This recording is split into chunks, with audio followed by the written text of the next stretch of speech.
It was the summer of 1973, and in the sleepy, humid air of coastal Georgia, 24-year-old Clara Marsh walked into the office of a man who had forgotten what hope felt like. His name was Mr. Thompson, a land broker whose professional world had shrunk to the size of a single, stubborn file on his desk.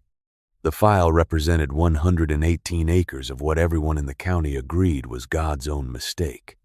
Mr. Thompson looked up from his paperwork, his eyes tired, seeing not a client but another curiosity seeker, another person who had heard the rumors and wanted to gawk at the listing that had become his personal albatross. He saw a young woman, slender and plainly dressed, with eyes that seemed to hold a quiet stillness that was out of place in his stuffy, fretful office. Let me tell you about that office. It was a small wood-paneled room that smelled of stale cigar smoke and quiet desperation. A single window looked out onto the main street, its glass filmed with the dust of a dry season. On the wall hung a large map of the county, dotted with pins of various colors. Red pins for sold properties, a vibrant constellation from a decade ago. Yellow pins for active listings, a sparse and lonely scattering. And then there was one solitary black pin, pushed deep into the map on the marshy eastern edge, as if to impale the very land it represented. That pin was for the parcel everyone called the Reed Tract. It was a place where ambition went to die. "Can I help you?" Mr. Thompson asked, his voice flat, devoid of the practiced enthusiasm of a salesman. He had long since given up trying to sell the Reed Tract. Now he just managed its existence. Clara Marsh did not flinch or look away. She stepped forward, her worn leather shoes making no sound on the faded linoleum. "I've come about the 118 acres, she said, her voice soft but clear, like the sound of a bell heard from a great distance. "The one by the tidal creek." A flicker of something annoyance, pity, perhaps even a dark sort of amusement crossed Mr. Thompson's face. He leaned back in his squeaking chair and gestured vaguely toward the map. "The Reed Tract," he sighed, the name itself a curse. "Daughter, there is nothing out there for you. There is nothing out there for anyone. I've had that listing for 3 years. 3 years. I've shown it to farmers, developers, speculators from Savannah. They take one look, sink up to their ankles in mud, get swarmed by mosquitoes, and they're back in their cars before I can even finish my pitch." He was right, of course, by every conventional measure. The land was a failure. It was too low, too wet. For 6 months of the year, parts of it were completely submerged by the seasonal rains and the whims of the tides.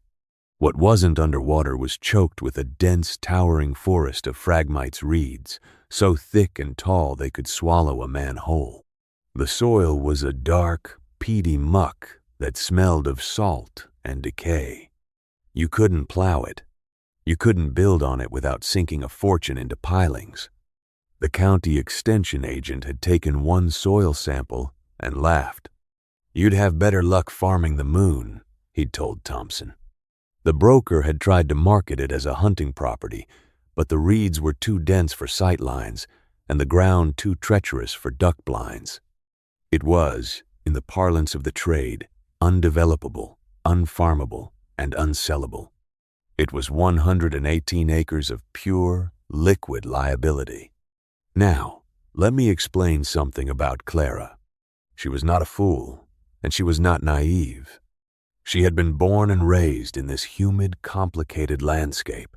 She was the daughter of Samuel Marsh, a man the community had regarded with a sort of fond bewilderment. Samuel had never been a businessman. He had never amassed wealth or land. He had owned a small, modest home on a patch of high ground, and he had worked as a surveyor's assistant, a job that paid just enough to keep food on the table. But his real work, his life's passion, was observation. While other men were calculating crop yields and profit margins, Samuel Marsh was calculating the patterns of the tides, the migration of the birds, the life cycle of the insects in the marsh. For as long as Clara could remember, Her father had been walking the low country with a set of leather-bound journals. He was a quiet man, but in those pages, he roared. He filled them with meticulous, almost devotional detail. He sketched the intricate root systems of the marsh grasses, charted the subtle shifts in salinity after a heavy rain, and recorded the exact dates the egrets returned each spring. He wrote not with the cold detachment of a scientist, but with the loving reverence of a poet. The land, to Samuel Marsh, was not a commodity. It was a living being, with a language of its own, and he had spent his life learning to listen to it. Clara had been his only student. From the time she was a small girl, she had followed him into the wetlands. He taught her not with lectures, but with silence and pointing. He would stop, hold a finger to his lips, and gesture toward the V-shaped wake of a muskrat in a channel or the flash of a dragonfly's wing. He taught her to read the story written in the mud, to understand the difference between the tracks of a raccoon and an opossum, to know by the smell of the air that a storm was coming. He taught her that the marsh was not a wasteland, but a vast and intricate city teeming with a hidden, vibrant life. Her father had passed away that spring, quietly in his sleep.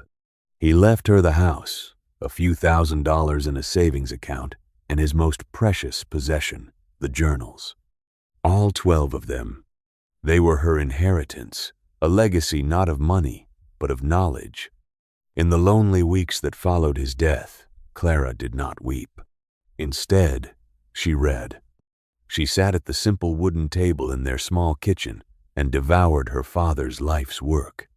She traced his elegant script with her finger, studied his detailed drawings of snails and aquatic larvae, and cross-referenced his notes on rainfall with his observations of the phragmites reeds. And that is when she discovered the secret that had been hiding in plain sight, dismissed by everyone as a nuisance. The secret of the reed tract.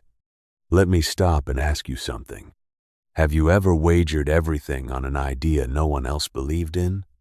Have you ever seen a truth so clearly that the blindness of others feels like a physical weight? That was Clara in that moment, standing in Mr. Thompson's office. She possessed a truth, a deep ancestral knowledge that made the broker's conventional wisdom seem like a child's fairy tale. Her father's journals spoke of the phragmites reeds not as a pest, but as a fortress. He had written, "The reeds grow thickest where the ground is softest, creating a natural palisade. Within their walls, the wind is silenced, and the hawk cannot see. It is a nursery, a sanctuary." He had documented the astonishing biodiversity in the shallow, flooded soil, a teeming metropolis of snails, worms, insect larvae, and tiny crustaceans. He called it the larder of the marsh. He had noted how the seasonal flooding, a curse to any farmer, was a blessing for waterfowl, creating the perfect shallow foraging grounds. He hadn't been looking at the land through the lens of what could be extracted from it. He had been looking at what the land already was and what it wanted to be. And in the final journal, in a passage written just a year before he died, he had laid it all out. For maybe, if a person were to simply accept this landscape, he wrote, and not fight it, they could create a paradise. The reeds offer shelter. The water offers food. A flock of ducks would not just survive here, they would thrive. One would not need to feed them. The land would do the feeding. One would not need to build them houses. The land would be their house. It requires only patience and the wisdom to do nothing. The wisdom to do nothing. An idea so contrary to the American spirit of toil and conquest that it bordered on heresy. Back in the office, Clara held Mr. Thompson's tired gaze. "I'm not a developer," she said, "and I'm not a farmer in the way you mean. I've read about the land. I've walked it." "You've walked it?" he scoffed, a dry, humorless sound. "And you came back?" "I know what it is," she said simply. She opened her small purse and took out a passbook from the local bank. She placed it on the desk between them. It showed a balance of just over $3,000. Her entire inheritance. Her entire world. The listing says you're asking $5,000. Thompson looked at the passbook, then back at her. The pity in his eyes was palpable. Child, even if you had the full amount, I'd be doing you a disservice to sell it to you. It's a money pit. A swamp. I'll give you $2,000, Clara said. Cash. Today. The broker blinked. The sheer absurdity of the moment seemed to short-circuit his cynicism. For 3 years, he had been unable to get a single offer, not even a laughably low one. He had begged, he had pleaded, he had practically offered to give it away. The carrying costs, the taxes, the sheer psychic burden of the listing were draining him. He looked at the black pin on the map, a symbol of his failure. He looked at the young woman with the impossibly calm eyes. He looked at the passbook. $2,000 was an insult. But it was also $2,000 more than he had yesterday. It was a chance to finally pull the black pin from the map. It's sold as is. Where is? He said, his voice a low growl, as if trying to scare her off one last time. No surveys. No warranties. No drainage. No hope. I understand, Clara said. He sighed, a long rattling exhalation, the sound of a man surrendering. He pulled a sheaf of documents from the file and began to fill them out. An hour later, Clara Marsh walked out of his office and into the blinding summer sun. She was the sole owner of 118 acres of worthless, reed-choked swampland. She was also the sole inheritor of a dream. The subsequent years were a masterclass in patience. The whispers started almost immediately. The community was small, and news traveled fast. Did you hear about Samuel Marsh's girl? They'd say over coffee at the diner. Bought the old reed tract. Thinks she's going to farm it. The word farm was always spoken with a tone of incredulous laughter. They saw her car parked by the side of the road, saw her disappearing into the wall of reeds with a shovel and a handsaw, and they shook their heads. They saw a young woman chasing a ghost, consumed by a grief that had curdled into madness. Clara heard the whispers, but she did not listen. She was listening to a different voice, the voice of the land, and the echo of her father's words in the journals she carried with her every day. Her work was not about conquering the land, but about collaborating with it. She did not bring in bulldozers to clear the reeds. Instead, she spent months wading through the muck, studying the natural flow of the water. With a simple handsaw, she began to cut narrow, shallow channels through the dense phragmites, not in straight, artificial lines, but following the gentle contours the water already wanted to take. She wasn't digging ditches, she was merely suggesting a path. The reeds remained, a vast, protective curtain on either side of her new waterways. In a few places, where the ground was naturally lower, she used a shovel to scoop out small pond-like clearings, no bigger than a living room. The labor was back-breaking. The summer sun was a physical weight. The mud was a relentless sucking force. Mosquitoes rose in thick clouds around her. More than once, she slipped and fell, coming up sputtering, covered head to toe in the dark, rich soil. She worked from sunup to sundown, fueled by cheap sandwiches and a fierce, quiet purpose. Her hands, once soft, became calloused and strong. Her body, once slender, became lean and hard as hickory. Then, in the fall of her second year on the land, she took the next step. She used the last of her savings to buy 100 Muscovy ducks. They were not pretty birds. They were rugged, independent, and known for their foraging abilities. When the truck delivered the crates, she didn't put them in a pen or a barn. She simply opened the doors at the edge of one of her hand-dug ponds. The ducks hesitated for a moment, then spilled out onto the land. They took to the water instantly, their quiet chirps and whistles replacing the silence. They disappeared into the reeds. For a moment, a sliver of doubt pierced Clara's resolve. What if they never came back? What if a predator got them? This was her moment of private doubt. One evening, after a week of torrential rain, she went out to the property to find the water levels higher than she'd ever seen them. One of her channels had silted in, and a small dam of debris had backed up the water, threatening to flood the one small patch of high ground where she'd built a rudimentary shelter for herself.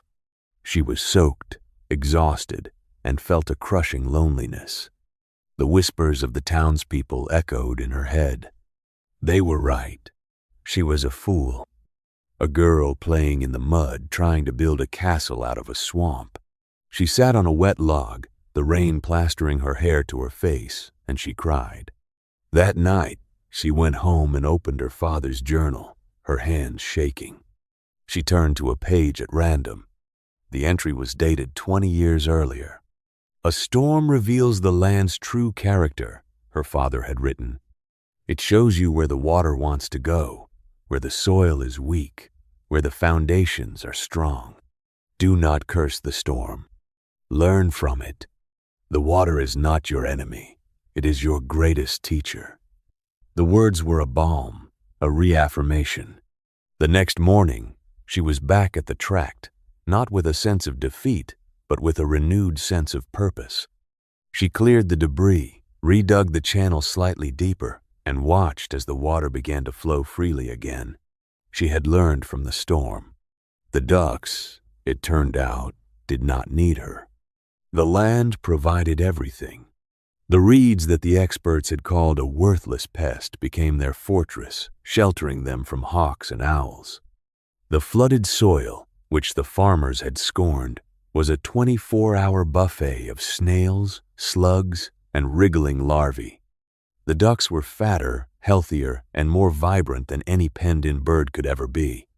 They kept the channels clear of algae, and their droppings enriched the soil. Clara realized she wasn't a duck farmer. She was a habitat curator. She was the keeper of a self-sustaining system her father had only dreamed of. The first signs of success were small. The ducks began to lay eggs. Not just any eggs. The yolks were a deep, vibrant orange, the whites firm and clear. They tasted of the marsh, of wildness, of a rich and complex life. She gathered them in a basket and took them to the local farmer's market. At first, people were skeptical. Her price was triple that of the conventional eggs. Why so much? A woman asked, peering at the large, chalky white duck eggs. Taste one, Clara said simply. She sold out in an hour. The next week, she brought duck meat. The birds, having feasted on a natural diet and exercised freely, had a meat that was dark, lean, and intensely flavorful. It was nothing like the bland, fatty duck served in most restaurants. A young chef from a new, ambitious restaurant in Savannah happened to be at the market. He bought a single duck out of curiosity. A week later, he drove out to the reed tract, his fancy car struggling down the dirt road. He found Clara clearing a new channel, covered in mud. "Your duck," he said, his voice filled with an almost religious awe. "It was the best I've ever tasted. Where do you get your feed? What kind of supplements are you using?" Clara leaned on her shovel and smiled. She gestured with a muddy hand at the vast expanse of reeds and water around them. "That's the feed," she said. "The land does the work." The chef became her first major client. He put Clara Marsh's reed-fed duck on his menu. People talked. Other chefs called. Soon, she had a waiting list. She didn't need to advertise. The product spoke for itself. Then, something else began to happen. Bird watchers, hearing about the incredible diversity of life on her property, started asking for permission to visit. University students came to study her integrated ecosystem. She began charging a small fee for guided tours, walking them down the paths she had carved, explaining her father's philosophy. The worthless swamp had become an attraction. It was a destination. Then, about 10 years after she'd first walked into his office, Mr. Thompson came to see her. He was older now, his hair completely white. He had long since retired, selling his brokerage to a younger, more aggressive firm. He drove a modest pickup truck, and he parked it where the fancy chef's car had once been. He got out and stood at the edge of the property, looking out at a scene that defied all logic. He saw the shimmering channels, the flocks of contented ducks, the lush greenery. He heard the vibrant chorus of life that had replaced the desolate silence he remembered. The air smelled clean, of water and earth and growing things. Clara saw him from a distance and walked over. She was no longer the waif-like girl he had pitied. She was a woman in her prime, her face browned by the sun, her eyes holding the same quiet confidence, but now tempered with a clear, undeniable success. They stood in silence for a long moment. Mr. Thompson slowly turned his gaze from the landscape to her. He seemed smaller than she remembered. "Clara," he began, his voice raspy. He cleared his throat. I drove by last week. Saw the sign. Marshland's farm. I had to see for myself." He shook his head slowly, a look of profound disbelief on his face. "All these years, I've told the story of the crazy girl who bought the reed tract. I told it as a cautionary tale, a joke." He looked her directly in the eye. "How did you do it? How did you know?" It was the question she had been waiting a decade to answer. But there was no triumph in her voice, no hint of, "I told you so." There was only a simple, humble truth. "I didn't fight it," she said. "My father taught me to listen to the land. It told me what it wanted to be. I just helped it along." She paused, then added, "He knew. He wrote it all down." "Rue." Mr. Thompson stared at her, and in his eyes, she saw the slow dawn of a profound understanding. The world he had known, a world of square lots and predictable returns, had been a lie. He had spent his life selling parcels of a map, while she had inherited the territory itself. He had been trading in dirt, and she had been cultivating life. "Your father, Samuel," he said softly. "We all thought, we thought he was just a dreamer." He looked back out at the thriving paradise she had built. "I suppose we were the ones who were asleep." He extended a hand, old and spotted with age. "I was wrong, Clara. I was wrong about you. I was wrong about your father, and I was wrong about this land. What you've done here, it's a miracle." Clara took his hand. The handshake was a treaty, a final vindication, the closing of a circle that had begun in a dusty, hopeless office a lifetime ago. The narrative jumps forward now, across the decades. Clara Marsh never became a millionaire. She never expanded aggressively or took on debt to franchise her model. That was never the point. She lived on the land, in a small, beautiful house built from reclaimed cypress, its foundations set on the highest point of her property. She continued to work with the rhythms of the seasons, her flock of ducks rising and falling with the natural carrying capacity of the land. She became the respected elder, the quiet master. Farmers and conservationists from all over the country came to walk her land, not to copy her methods, but to learn her philosophy. They came to learn how to listen. She is an old woman now. Her hair is the color of the egrets that nest in her reeds. Her hands are gnarled, but her eyes are still clear. She has a granddaughter, a bright young girl with the same quiet stillness she once possessed. One afternoon, she takes the girl to the small shed where she keeps her father's things. She opens a wooden chest and pulls out the 12 leather-bound journals.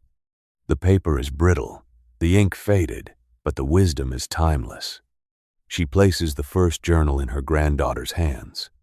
"This was your great-grandfather's," Clara says, her voice as soft as the rustle of wind in the phragmites. He taught me how to read the land. Now, I'll teach you. The story of Clara Marsh is not about getting rich. It's about a different kind of wealth. The men of logic and commerce looked at 118 acres and saw a liability, a reed-choked, worthless swamp they couldn't give away. They saw only problems: the water, the mud, the pests. Clara, armed with the patient, loving knowledge of her father, saw a solution. She saw a system already in perfect balance.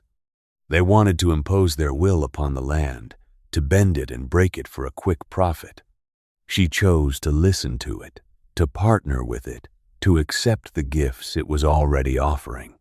The broker said the land had no hope, but he was wrong. The land didn't need hope.